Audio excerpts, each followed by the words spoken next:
আসসালামু আলাইকুম দর্শক বন্ধুরা, কেমন আছেন সবাই? দেশ এবং দেশের বাইরে যে যেখান থেকে এই মুহূর্তে আমাদের আজকের এই প্রোগ্রামটি দেখতেছেন সকলকে স্বাগত জানাচ্ছি। দর্শক বন্ধুরা, আজকে একটি মেশিনের পাশে দাঁড়িয়ে কথা বলছি। এটি একটি মেশিন শুধু না, এটি একটি ম্যাজিক মেশিন বলা যেতে পারে। এই মেশিন দিয়ে কয়েক ধরনের কাজ হয়, যার কারণে এই মেশিনটির কার্য পদ্ধতি বা কিভাবে কাজ করে এটি দেখানোটা আমার কাছে মনে হয়েছে গুরুত্বপূর্ণ বিষয়। তার কারণে শুধুমাত্র একটি মেশিন নিয়ে আজকে এই পর্বটি সাজানো হবে। আজকে আমরা অবস্থান করছি সোর্স অফ অ্যাগ্রোতে। এই প্রতিষ্ঠানের অবস্থান হচ্ছে বগুড়াতে। আপনারা সকলে জানেন, এর আগেও আমরা এই সোর্স অফ অ্যাগ্রোর বিভিন্ন ভিডিও প্রোগ্রাম আপনাদেরকে দেখেছি। এই মেশিনটির মাধ্যমে একই সাথে কয়েক ধরনের কাজ করা যাবে, সেটি আমরা দেখাবো। আমি এখানে এসে দেখতে পেলাম ধান থেকে চালে পরিণত করা হয়, সিদ্ধ চাল, এবং যেটা আমরা আলো চাল বলি সেটাও কিন্তু করা যাবে। এখানে চাউল হয়েছে প্রথমে, তার পরবর্তীতে আমরা এখানে ভুট্টা আটা করার জন্য ভুট্টাটা ভাঙা হয়েছে এখানে, অর্থাৎ একই সাথে প্রথমে ধান ভাঙা হয়েছে, তার পরবর্তীতে ভুট্টা ভাঙা হয়েছে। যদিও এর নেটটি একটু মোটা লাগা ছিল, যার কারণে একবারে ফ্রেশ আটা বাইরে হয়নি, যেটা আমরা খেতে পারবো। তবে একটু দানা দানা রয়েছে। হাঁস মুরগি গরু ছাগল এটা খেতে পারবে। মানুষের খাওয়ার উপযোগী আটাও কিন্তু এই মেলেই করা যাবে। এরপরে আমরা তৃতীয় স্টেপে এসে হলুদ ভাঙা দেখলাম একই মেশিনে। মজার বিষয় হচ্ছে এখানে শুধুমাত্র একটা বেল্ট চেঞ্জ করে দিয়েছে, সব সেটিং একই রয়েছে, শুধুমাত্র একটা বেল্ট চেঞ্জ করে দিয়েই হলুদ ভাঙলো। আর এখানে মরিচও রয়েছে, কিন্তু মরিচটা ভাঙা হয়নি। এই কারণে এই মরিচ ভাঙলে এর ঝাঁজ আমাদের সকলের চোখে যাবে এবং এখানে থাকাটা একটু কষ্টসাধ্য হবে, যার কারণে আমরা মরিচ ভাঙাটা দেখলাম না। কয়েক ধরনের কাজ এটি দিয়ে করা যায়, অর্থাৎ মশলা জাতীয় যে জিনিসপত্রগুলো আমরা প্রতিনিয়ত ব্যবহার করি সেগুলো কিন্তু আমরা এই মেশিনে ভাঙতে পারি। ধান, গম, ভুট্টা সবই তো ভাঙা যাবে। এইসব বিষয় নিয়ে কথা বলবো উদ্যোক্তা আব্দুল আল ফারুক ভাইয়ের সাথে, এবং এই মেশিনের কার্যপদ্ধতি জানার চেষ্টা করব।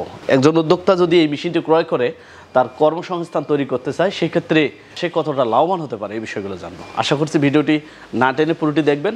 আমার মনে হয় যে এটা তরুণ উদ্যোক্তাদের জন্য খুবই গুরুত্বপূর্ণ একটি ভিডিও হবে, কারণ এই মেশিনটি ক্রয় করে একজন উদ্যোক্তা নিজের কর্মসংস্থান তৈরি করতে পারবে। চলুন শুরু করা যাক।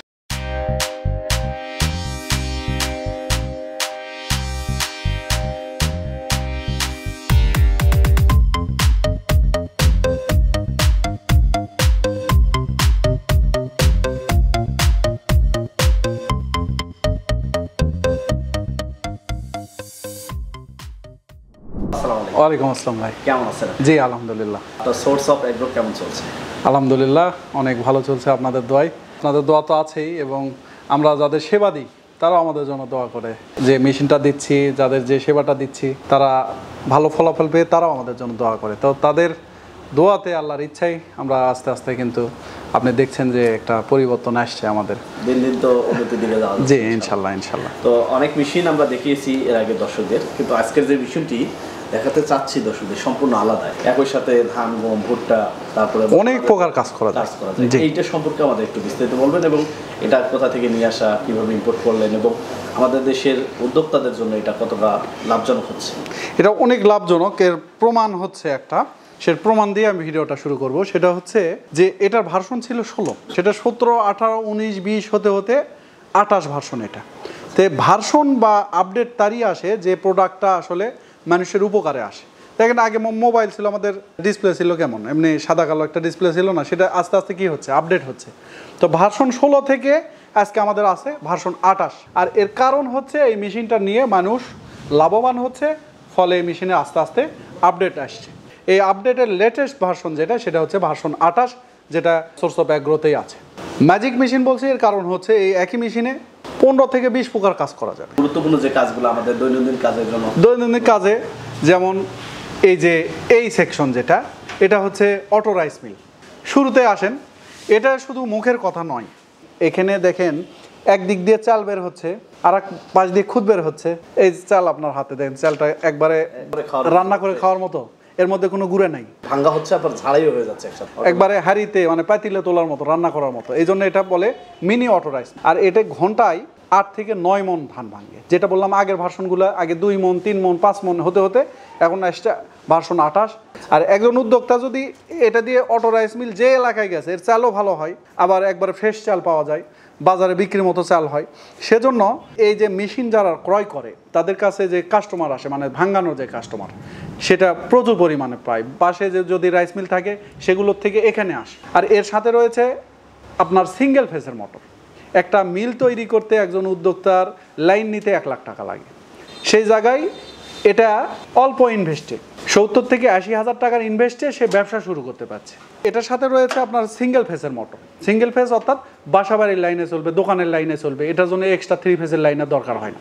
ঘন্টায় 8-9 মন যদি হয়, 30 টাকা মন হিসাবে যদি ভাঙে, এনে খরচ হবে ঘন্টায় 4 ইউনিট খরচ হবে। 4 ইউনিটে 10 টাকা ইউনিট ধরলে 40 টাকা ধরেন। ধান ভাঙলে এখানে কতটুকু লাভ হতে পারে? 30 টাকা হিসেবে যদি ধরা হয়, আপনার হচ্ছে 240 টাকা, অর্থাৎ 40 টাকা গেল হচ্ছে বিদ্যুৎ বিলে, 200 টাকায় লাভ থাকবে শুধু এই সেকশনে। কিন্তু এই সেকশনে তো শেষ নয়, এর তো আরো সেকশন আছে। আচ্ছা, এখানে আপনি প্রথমে ধান দিলেন, তারপর কি এটা এখান থেকে ধানটা ভাঙা হচ্ছে, আর চালটা চাল এই পাশ দিয়ে যাচ্ছে, এই পাশ দিয়ে গুঁড়া আসতেছে, আর এই পাশ দিয়ে যে খুদ আসছে, আর এই দিক দিয়ে যদি কোনো তুষ আসে, তো এই যে দেখছেন এখানে আমরা মোটা তুষটা এই দিক দিয়ে বের হয়ে যাবে। একটা মোটরে কতগুলো কাজ হচ্ছে? মোটর কিন্তু একটা, কিন্তু মাথা কয়টা? 3টা। আর কাজ কতগুলো দেখেন। এটা তো শুধু অটো রাইস মিল। এবার এই পাশে আসেন, এটা দিয়ে হাঁস মুরগি গরু ছাগলের দানাদার খাদ্য তৈরি করা যাবে। এটা দিয়ে ভেজা চালের পিঠা, অনেক জায়গায় ভাপা পিঠা, বিভিন্ন পিঠা, পুলি পিঠাই পিঠা করে না, অনেক এলাকায় তো এর চাহিদা আছে। সে ভেজা চালও ভাঙতে পারবে এই মেশিনের সাহায্যে। আবার এটা দিয়ে পাখির খাদ্য তৈরি করতে পারবে, এটা দিয়েই আটা ময়দা সুজি সবই করতে পারবে। এই সেকশন, এই একটা সেকশন দিয়ে। এটার এখন আসেন যে একজন উদ্যোক্তা কীরকম লাভবান হতে পারে। এটি ঘন্টায় 300 কেজি ভাঙতে পারে। অনেক এলাকায় 2 টাকা 3 টাকা কেজি। 2 টাকা কেজি হিসেবে যদি ধরি, তাহলে 600 টাকা, 1 ঘন্টায় 600 টাকা। বিদ্যুৎ বিল কিন্তু একই 40 টাকা। তারপর 40 টাকা বাদ দিলে 540 টাকা 1 ঘন্টায় আসতে পারে। সেটা হচ্ছে যদি তার কাস্টমার আসে। কাস্টমার যদি আসে, দিনে 2 থেকে 5,000 টাকা পর্যন্ত আয় করতে পারে। কাস্টমার আসা তো আল্লাহর ইচ্ছা, তবে এটার চাহিদা আছে। প্রতিটা গ্রামে আমি মনে করি মেশিন থাকা দরকার, কারণ প্রতিটা গ্রামে কাস্টমার আছে। আবার পিঠার চাল তো লাগেই। রিস্ক কোনো নেই না, রিস্ক নেই। এখানে যে বেল্ট আছে, আপনি বেল্ট 2টা চালানোর জন্য বেল্ট খোলার প্রয়োজন নাই। এই যে পাশে সুইচ আছে, এদিকে দিলে একটা চলবে, এদিকে দিলে আরেকটা চলবে। কিন্তু 3 নাম্বার পার্ট যদি চালাতে চান, সেক্ষেত্রে একটা বেল্ট খুলে শুধু লাগাতে হবে, তাও মোটর টোটর খোলার কোনো প্রয়োজন নাই, শুধু বেল্ট চেঞ্জ করলে হবে। 3 নম্বরে আমরা কি করতে পারবো? 3 নম্বর তো আপনাকে একটা দেখাইছি, বাজারে বিক্রি যোগ্য হলুদ হয়েছে, মিহি হলুদ হয়ে গেছে। তো হলুদ করছি, এই জায়গাত মরিচও করা যায়। এটা হলুদ, মরিচ, মশলা, জিরা, এটা দিয়ে আটাও করা যায়, মানে গম ভাঙ্গা হতে পারবে এই একই মেশিন। শুকনো যে কোনো জিনিস হবে, ডাল ভাঙ্গাতে পারবে, বেসন করতে পারবে। আচ্ছা, এইটা কি এখন আমাদের দেশে অ্যাভেলেবল হয়েছে এই মেশিনটা? হ্যাঁ, এই মেশিনটা আমাদের কাছে অ্যাভেলেবল। অবশ্যই জানেন ভাই, আমরা বিশ্বস্ততার সাথে বিজনেস করি। আমাদের অবশ্যই এই সোর্স অফ অ্যাগ্রো স্টিকার এবং আমাদের প্রোডাক্টটা নিলে আমি মনে করি যে মানুষ ঠকবে না, ইনশাল্লাহ লাভবান হবে। তাছাড়া বাংলাদেশের যে প্রেক্ষাপট, এক এক মানুষ এক এক ধরনের মেশিন নিয়ে আসে এবং সময় উদ্যোক্তারা প্রতারিত হয়। আরেকটা বিষয় আমরা আপনার কাছে জানতে চাই, যারা বিগত সময় আপনার কাছ থেকে মেশিনগুলো নিয়েছে, তাদের রেজাল্ট আপনি কি দেখতে পেয়েছেন, বিশেষ করে এই মেশিনটা, বা কারা নিচ্ছে এখনো? শতাধিক না, সহস্রাধিক, প্রায় 1000-এরও বেশি উদ্যোক্তাদের আমরা এই মেশিনটা দিছি। প্রতিটা উদ্যোক্তা সন্তুষ্ট, তারা এটাতে দিয়ে মানে দিন মিনিমাম 500 টাকা। এবং একজন মানুষের, আমি মনে করি একজন বেকার যারা আছে, কিছুই করতে পারে না, কোনো টাকা আয় করতে পারছে না, তাদের জন্য আমি মনে করি 500 টাকা বা মাসে 15,000 আসাও কিন্তু একটা বিশাল ব্যাপার। অনেক তথ্য পেলাম এই মেশিন সম্পর্কিত। আমার মনে হয় যে আমার দর্শকরা উপকৃত হবে। আমরা আপনার শারীরিক সুস্বাস্থ্য কামনা করছি। সোর্স অফ অ্যাগ্রো দিন দিন এগিয়ে যাচ্ছে, এগিয়ে যাবে, এসব ব্যক্ত রেখে বিদায় নিচ্ছি। আসসালামু আলাইকুম। ওয়ালাইকুম আসসালাম ভাই, আপনারও সুস্থতা কামনা করি। দর্শক বন্ধুরা, আপনাদের আশেপাশের কৃষি বিষয়ক তথ্যগুলো আমাদের জানিয়ে দিন। আমাদের সাফল্য কথা টিম চলে যাবে আপনাদের কাছে। ধন্যবাদ সবাইকে।